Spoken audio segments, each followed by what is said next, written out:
friends, and welcome to art class. I'm super excited to have you here, but before we can begin, we do need to talk about a lot of really important procedures and information that you need to know about both this classroom and the materials we'll be using when we're in it. Rather than giving you just a full spiel of all the things you need to know, I thought it might be more helpful to present you with all of the most commonly asked questions in my class, so that way you'll come in already knowing the answers. So let's get started.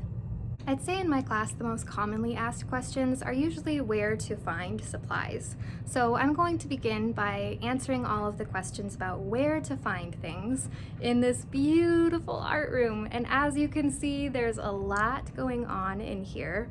And so I'm going to take you just through the whole space so that you can know where to find all of the most important things. Question number 1, where will I find all basic supplies such as tape, scissors, and glue sticks, etc.? The first area that I'm going to show you is called the supply organizer. So these white shelves right here are called the supply organizer. And so as you can see, the tools that are in these bins on top, this very top row, are all the main general supplies that you would need to create most art projects two-dimensionally. So this is where you will find rulers, scissors, tape, glue sticks, everything that you would need for a two-dimensional project. And this is beneath the only window in the classroom. That's where you'll find the most basic supplies. Question number 2, where are the 2 electric pencil sharpeners located? We have 2 pencil sharpeners in this classroom, so I'll show you where you can find those. You can find one underneath the American flag over by the windows in the corner of the classroom. You can find the other pencil sharpener near the front of the room, just a little bit to the left of the door and next to the white paper trays underneath the elf. Question number 3, if my hands get messy, where should I wash them? The nature of my class is very messy, and even if we're working with two-dimensional things, there's a pretty high chance that you'll need to wash your hands at some point. So I would like for you to use one of the 2 sinks that I have in my classroom rather than leaving to go to the bathroom. Since I've got 2 in here, there's really no reason for you to leave. So that is where I would prefer you to wash your hands, and let me show you where they are. We have one that is right behind the pottery wheels and directly underneath the mural off to the left of the room. And our second sink is up near the front of the room, just underneath our Invisible Man mural. Question number 4. After I've asked Walt's permission to replace a 2D tool, where will I find the restocking drawers? If at any point you run out of the material that you're working with for your project, you're always welcome to come and ask me for permission, and I will most likely say yes, that you can go to the restocking drawers to go collect the material that you need.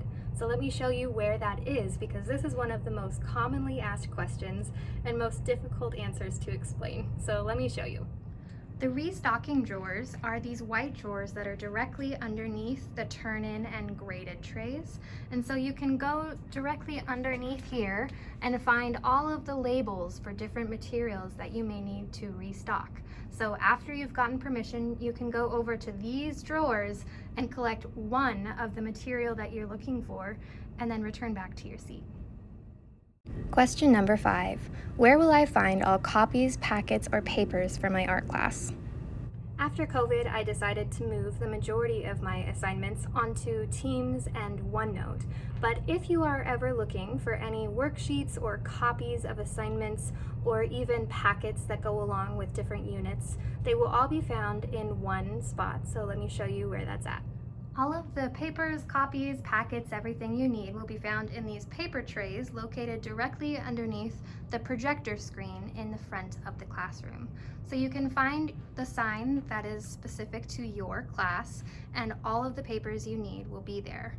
If you're drawing in design, it's going to be located underneath the projector screen, but if you are pottery, then you're going to have your papers located right over here in this paper tray underneath the elf. Question number 6. Am I allowed to use my phone in art class? Next, I'd like to talk to you just a little bit about using your phone in the art class.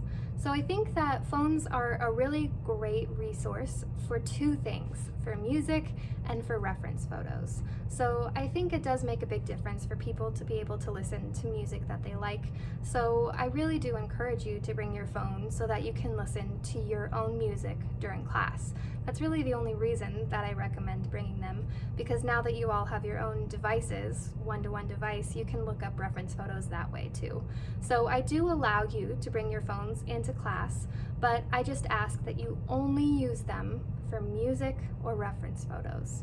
If I catch you sitting there texting, looking at social media, things that you're not supposed to be using your phone for, I will take it and you can collect it from me at the end of the class for the first offense, and the second offense you can pick it up from the office. So make sure that you're using your phone correctly.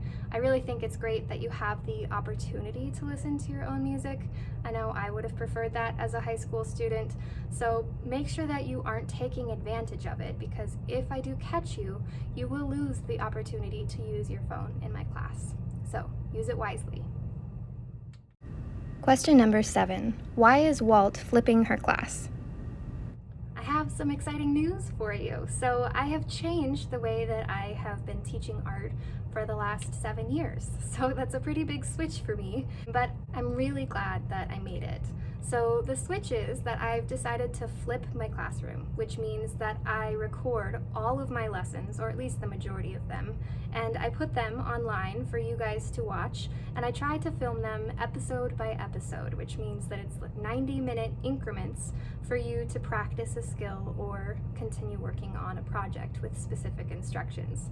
So I create these videos, and one of my favorite things about recording my lessons is that students can pause and re-watch steps. It has been so unbelievably helpful to have that feature so that students can see something once, whereas I used to just demonstrate it live for classes to see, and I could only really show it one time. So it's so exciting that students are able to go back and re-watch it, and I don't have to continue doing those steps over and over to be able to teach you. So it's really a wonderful tool that you are able to pause and rewind. It's also great because students can work at their own pace, because I always felt really bad that I had some students that worked a little faster than others, and so that I spent a lot of time just like helping them kind of wait until the rest of the group was finished. But this way you're able to kind of work at your own pace, and there will be episodes waiting for you if you happen to finish early. And vice versa, if you need a little bit more time and you're a little bit more on the slower end and you've been working and got a little behind, then you're able to just continue working at the episode that you're on. So it's a very individualized approach to learning how to create all of these different projects.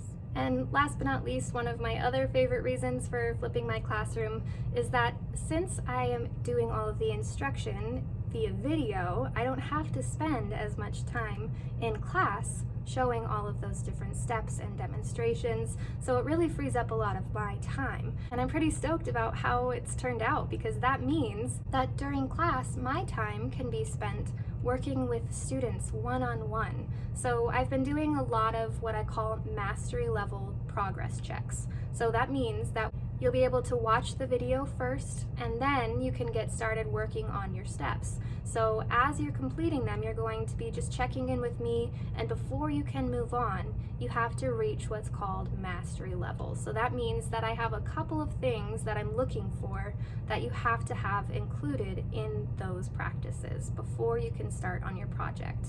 I think it's been really helpful so far in classes, because I'm able to catch the students that I might not have been able to catch before, that need a little bit of help or that need a direct one-on-one demonstration. And it's especially cool because then I can look at that student's specific project and see, okay, what do they need help with and how can I help them improve the most? So I'm able to look at each individual project and then help you figure out which steps you need to continue working on, and I can even do individual demonstrations. So that's what I've been able to focus my time on lately, and I think it's a way better way to teach. So I'm pretty excited to continue doing this with you this quarter.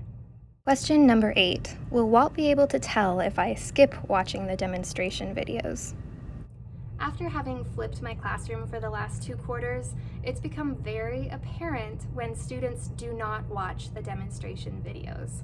I can tell just by looking at your picture whether you actually watched the steps that I showed you for that skill building assignment. So if you think that you can skip the steps or skip the video, you are incorrect. I can tell. And as you come up to check in with me for your mastery level check-in, I can promise you that you're gonna have to go back and rewatch those videos anyway. So it is in your best interest to just watch the videos in the first place, because if you try to look at the end result and just kind of copy that rather than watching the steps on how to do it, I will be able to tell, because there will be small mistakes and things that won't be quite up to the level that I'm looking for. So don't think that you can skip those videos. They are really important to watch all the way through. Question number 9. How do I complete a mastery check-in? Just a little bit more information about those mastery level progress checks. So when we are completing those, it's usually when we're learning a new skill. So say we're learning how to do a value scale, and you're completing those value scales after watching the video. Once you've watched the video, done your steps, you feel like it's your absolute best, that's when you're able to come and check in with me. So you'll check in with me and I'll look at your project and see if there's any steps that you need to add or tweak, anything that you need to change to help you become the best artist that you can. And it's not me telling you that you've done a poor job or that you didn't do those things well enough. It's just that I want to help you improve and get better. That's the whole goal. So this is really a great chance for me to help you find those little things. So I just encourage you not to take offense when I give you things to work on. It's really just me helping you try to improve. So for those mastery level check-ins, you do have to check in before you can move on to working on the project. So if you complete these practices and you're working on a new skill and you're not sure if you are doing it correctly, it isn't a great choice to then start on a project that's going to be worth so many points for your grade. So we do the mastery level check-ins so that you can practice that skill and have someone check it to make sure that you're doing it accurately before you move on. So you do have to check in before you can begin every single project. Question number 10. What happens if it takes me a long time to reach mastery level? Something that I have learned as I've continued working with my flipped classroom is that if you do take a little bit longer working on your mastery level progress checks, if developing those skills and making sure that you have a full understanding takes you a little bit longer, which it does sometimes. Not everyone is coming to this art class starting out at the same level. And so if we have someone that comes in with less experience and hasn't practiced as much, they may need more time to continue developing those skills. And like I said, you do have to develop those skills and show me the evidence before you can get started on your projects. So making sure that you are working through all the kinks and figuring out those steps is very important. So if that does take you a little bit longer than other students, we have to address that issue, because if you continue working and you're behind and slowly getting more and more behind throughout the quarter, at the end of the quarter, when you're ready to turn in your projects, if you didn't start your project until much later than the other students, you are still responsible for showing that you've had how many hours were assigned for that project, and it is proof in your work. So for example, the project that I assigned for our last quarter, I added up the hours that I had allotted for students to work on that project. So the last project I taught was 12 hours of work time for that project. And these are really large projects. They're very in-depth. You do a lot of practices beforehand. So if you are a little bit behind, I would recommend bringing it home to work on those skills before you're getting too far behind, because it is really easy to get a little bit behind, especially after I'm expecting mastery level progress checks before you can begin. So I won't allow you to continue or move on unless you've met the requirements for moving on with your skill building. So if you do get behind, there is a chance that you will be working on some of these things outside of class, because if we get to the end of the quarter, I will not be exempting any projects because we really only have a very limited amount during these shorter quarters. So I can't take anything out. So if you are behind, you do need to figure out a way to make it up outside of class. Question number 11. Where can I find all of the assignments for this class? After we returned to in-person teaching, I decided to move all of my projects and assignments, all of my step-by-step information sheets onto Teams, and I am so thankful that we did because I think it's a much better way to run this class. So all of the assignments that you're going to need access to will be found in Teams, and you can just go to the general channel and it's going to be in the assignments tab on that general channel. So just like all of your other teachers, they should be found in the same spots, but that is where you will find all of my assignments. When you click on an assignment in Teams, it's going to take you to a OneNote page where you will complete your assignment. So you're actually doing all of your work on a OneNote page, not necessarily in Teams. So you'll access it through Teams, you can click on it there, it'll open up your OneNote, and you can find it that way, or you can just go directly to OneNote. So while you're completing your assignments in OneNote, I have a very important request, and this is something that will affect your grade because if you do this part incorrectly, I will not be grading your project. Question number 12. How does Walt want me to add photos to my assignments in OneNote? When you turn in a project on OneNote, I do not want you to add your photos of your project as an attachment. I do not want you to add your photos as an attachment. And students often do that when they're submitting projects or photos from their phone because it's a really easy thing to do with the Teams app. You can just click that attachments button and then just select your photos. But you should know that on the teacher end, when someone adds their photos as an attachment rather than just copying and pasting their photo onto the OneNote page, then it provides me with 5 more clicks that I have to do to actually access your photo. And when I've got 200 students, that's a whole lot of clicking for me to get to your assignments. So if you turn your projects in and you attach photos rather than copying and pasting them, then they will not be graded. So what I would like for you to do instead is when you go in and you are looking to turn in your project and you've got your OneNote page up, I want you to take your device that you took your pictures on and upload your picture to a computer.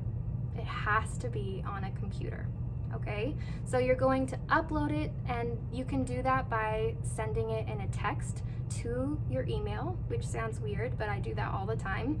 You can save it to a drive like Google Drive or OneDrive. You can even just email it. So as long as you can access your photos of your project on a computer, that's all you need. So once you've done that step, you're going to right-click on that picture and you're going to say copy. Then you're going to go over to the OneNote page and you're going to right-click in any blank area, not over text, not over a picture, but any blank area on that OneNote page, you're going to right-click and you're going to say paste. That's all. Super simple. Copy and paste it. Please don't attach it. If you attach it, you won't receive the full points. Question number 13. What category will impact my grade the most? As far as grading goes for my class, I have a couple of different categories, but the most important category will be your projects. We'll most likely only complete 2 to 3 projects since it is just a quarter-long class, and those projects are going to make up the entirety of your grade because the other categories are things like mastery level check-ins, and with those I typically don't let students progress until they have met the mastery level, and so that means most of your other scores are just going to be 10s, and so it will leave you with practically a 100% until we get your projects in. So just keep that in mind, that you will have the majority of your grade based off of those 2 to 3 projects that we complete. So those were the most frequently asked questions in my class, and I hope that going through them just now was helpful for you to kind of have an idea of what the answers are before you're presented with those challenges in my class. So if you do happen to have any of these questions later on, I will most likely just direct you back to this video. So make sure that you know these answers, make sure you remember them, because I will not be answering any of these questions in class. I'll just be directing you back to this. So thanks for listening. I hope it was helpful, and I am really excited to make some cool art with you. Thanks for watching!